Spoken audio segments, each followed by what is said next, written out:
Imagine voltar no tempo, há bilhões de anos, quando a Terra era um lugar inóspito, cheio de vulcões e tempestades violentas. Foi nesse ambiente caótico que surgiu a ideia da sopa primordial. Nos anos 1920, dois cientistas visionários, Oparin e Haldane, propuseram que a vida poderia ter começado a partir de uma mistura rica de compostos químicos nos oceanos primitivos. Mas foi só em 1953 que essa teoria ganhou um experimento fascinante. Stanley Miller, um jovem cientista ousado, decidiu testar essa hipótese. Ele recriou as condições da Terra primitiva em um frasco, adicionando gases e descargas elétricas para simular relâmpagos. O que ele descobriu mudou para sempre nossa compreensão sobre a origem da vida.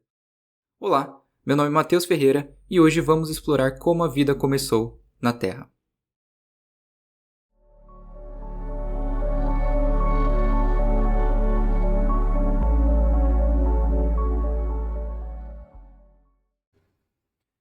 Bom, gente, hoje nós vamos estudar as diferentes teorias e os experimentos históricos que nos ajudaram a entender um pouquinho mais sobre a origem da vida, tá? Em primeiro lugar, a ideia que a gente vai começar essa aula, nessa videoaula, vai ser a questão do criacionismo. O que é o criacionismo, gente? O criacionismo, ele entende que todos os seres vivos foram criados por um ser superior, ou que a gente comumente chama de Deus, tá? Então, os seres vivos que a gente conhece, seres vivos do planeta, foram criados por Deus. Tudo bem? Então, todos os seres vivos foram criados por Deus. E o que leva em consideração a ideia do criacionismo é justamente o fixismo. Ou seja, o que é esse fixismo? O fixismo ele vai falar o seguinte: todas as criaturas foram criadas por Deus, todos esses seres vivos, e eles não mudam, ou seja, não sofrem modificação ao longo do tempo, o que leva à consideração deles serem fixos. Ou seja, o fixismo vai falar que os seres vivos são fixos, ou seja, não sofrem modificação, tá? Modificação. E para terminar essa ideia, a gente leva em consideração que os seres vivos foram criados por um ser superior, eles não sofrem modificação ao longo do tempo e eles também têm que ter uma finalidade, que leva em consideração a ideia do finalismo, tá? Ou seja, os seres vivos, dentro da ideia do criacionismo, né, tem uma finalidade, tudo bem? Todos os seres vivos têm uma certa finalidade. Lembrando que, galera, essa ideia do criacionismo é uma ideia não científica, tudo bem? Ela é aceita por muitas pessoas, né, ao redor do mundo, tá? E ele tá descrito, né, em livros que são sagrados para diversas religiões, né? Como é o caso da Bíblia no cristianismo, ok? Agora, galera, passando para outra teoria, que é a questão da teoria da biogênese, também conhecida como geração espontânea, ela foi proposta por Aristóteles, tá? Ou seja, um dos grandes pensadores que defendiam a questão da abiogênese foi Aristóteles. No que se baseava, gente, a ideia da abiogênese? A biogênese defendia que alguns seres vivos poderiam surgir de matéria inanimada.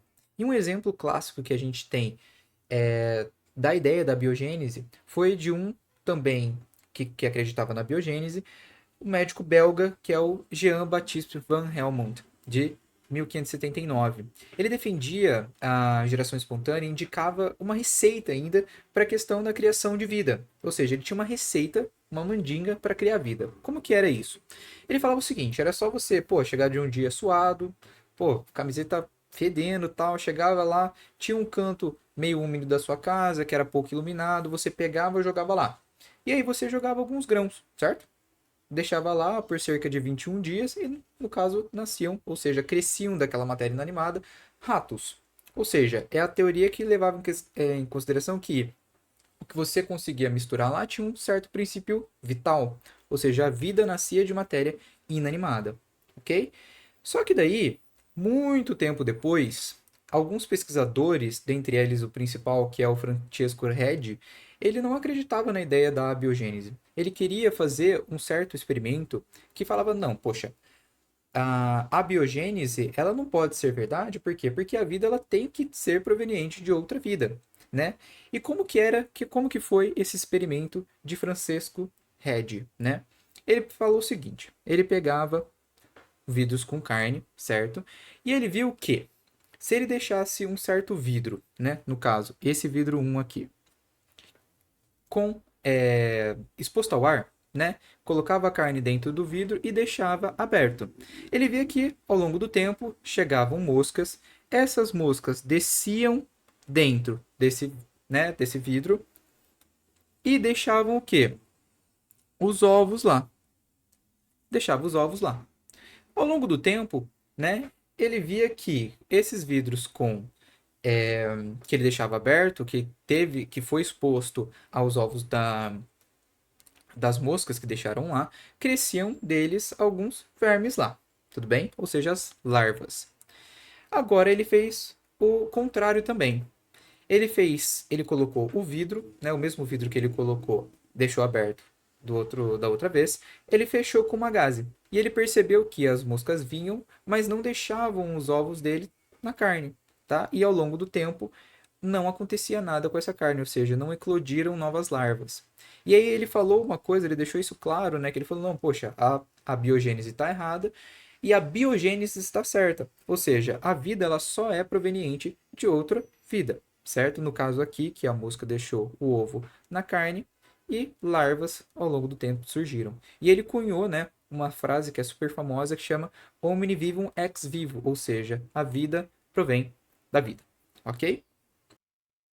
E na época em que se debatia a questão da biogênese com a abiogênese, teve também o advento, né, da questão do primeiro microscópio, que foi desenvolvido pelo pesquisador Anton von Leeuwenhoek. E aí, com a criação desse primeiro microscópio, ele abriu novas possibilidades para outros pesquisadores discutirem, certo? Sobre as teorias que eles defendiam. E houve um debate significativo entre dois pesquisadores, um deles, Needham, e o outro, Spallanzani. O que a gente tem que entender aqui, galera, é que Needham, ele defendia a biogênese. E queria porque queria estar certo relacionado à teoria dele. Por outro lado, Spallanzani era, ou seja, defendia a biogênese. E qual que foi a questão do debate entre eles? Needham fez um experimento que se baseava em quê? Ele pegava um vidro, colocava lá um caldo nutritivo, deixava exposto ao ar e aquecia. Quando ele aqueceu esse vidro, ele viu que depois de algum tempo aquecendo, ele ainda evidenciava, né, esse caldo ainda evidenciava micro-organismos. Agora, Spallanzani fez uma coisa que foi mais interessante. Ele pegou esse mesmo vidro, colocou esse caldo nutritivo e fechou ele, ou seja, não deixou exposto ao ar. E aqueceu por mais tempo do que Needham. Ele observou que no final desse aquecimento não tinha mais vida dentro daquele caldo, ou seja, não tinha mais micro-organismos. Então, ele viu que após um certo aquecimento e não deixando exposto ao ar, não tinha crescimento, né? Ainda não tinha esses micro-organismos mais no caldo. Ou seja, a vida também não poderia vir do nada, tá? Mas o que deu fim na questão da abiogênese foi o homem, né? O homem da época que chamava Louis Pasteur. Qual que foi a questão da diferença de Pasteur dentro do debate entre essas duas hipóteses da biogênese com a biogênese? Ele fez o seguinte, ele fez um experimentos que reforçaram a ideia da biogênese. Ele utilizou frascos de pescoço de cisne para demonstrar que micro-organismos não surgiam espontaneamente, mas sim de outros micro-organismos. Como que funcionou os experimentos de Pasteur? Ele, em primeiro lugar, pegou esse frasco, colocou um caldo nutritivo e ferveu esse frasco. Ele viu que ao longo do tempo o líquido permaneceu estéril, ou seja, matou, no caso, os micro-organismos e não teve crescimento de micro-organismos nesse frasco. Só que a partir do momento que ele quebrou o gargalo desse vidro, ou seja, o pescoço do cisne ali, ele viu que teve crescimento microbiano. Mas por quê? Por causa, provavelmente, né, da questão do líquido ter sido exposto ao ar onde esses micro-organismos estavam, tá? E aí os resultados dos experimentos de Pasteur levaram ao desenvolvimento da pasteurização, que é uma técnica de aquecimento e resfriamento utilizada para matar esses micro-organismos em alimento, né? Como a questão do leite, aumentando sua vida útil, tá? Ou sua durabilidade. E com a confirmação de que seres vivos surgem de outros seres vivos, surge a seguinte pergunta: como surgiu o primeiro ser vivo? E aí é que entra dois grandes pesquisadores. No início do século XX, a origem da vida era um grande mistério, e muitos cientistas acreditavam que a vida surgiu de maneira espontânea, a partir de condições específicas na Terra primitiva. Dois desses cientistas, Alexander Oparin e Haldane, propuseram independentemente, isso é importante, tá, gente? Esses dois pesquisadores propuseram essa teoria, né, de origem da vida, que a gente vai falar, que hoje se chama teoria de Oparin e Haldane, independentemente um do outro, tá? Que são teorias similares sobre como as primeiras moléculas orgânicas poderiam ter se formado na Terra. Mas como que essas moléculas orgânicas poderiam ter se formado antigamente?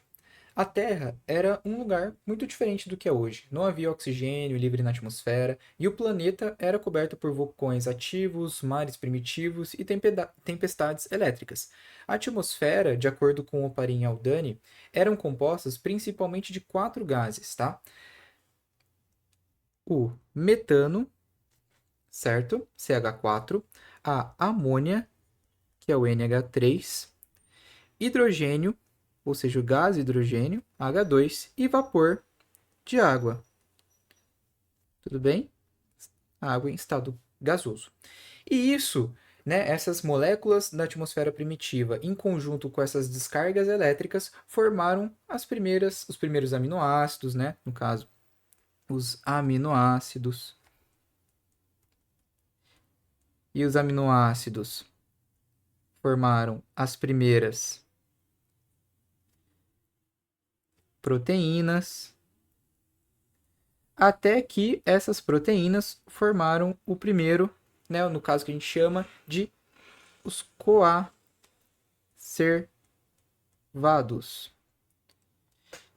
E, de acordo com Oparin e Haldane, esses primeiros coacervados, eles formaram, posteriormente, o primeiro ser vivo no planeta. E aí, em 1953, Stanley Miller, que era um jovem cientista, realizou um experimento que é um experimento revolucionário e ajudou a entender como que a vida pode ter começado no nosso planeta de acordo com a teoria de Oparin e Haldane. Miller criou um aparato que simulava as condições da Terra primitiva. Ele conectou vários frascos de vidros com tubos, criando um sistema meio que fechado. No frasco principal havia água, que era aquecida para simular os oceanos primitivos, gerando vapor.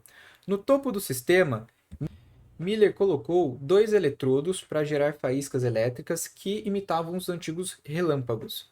O vapor de água era misturado com metano, amônia e hidrogênio, que eram os gases da atmosfera primitiva, né?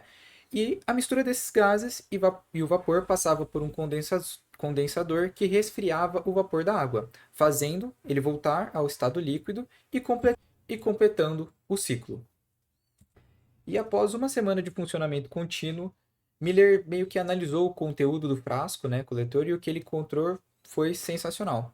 A água que ele tinha colocado, né, tinha se tornado marrom rica em compostos orgânicos, incluindo dois aminoácidos que são extremamente importantes, que são o aminoácido glicina, que é a glicina, e a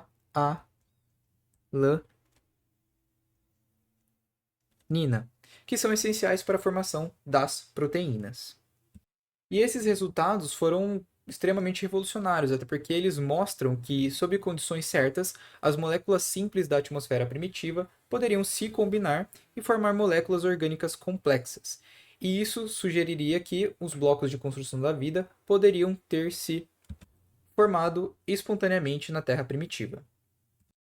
E uma teoria mais nova, ou seja, mais moderna que a gente tem sobre a origem da vida é a teoria da panspermia. O que fala a teoria da panspermia?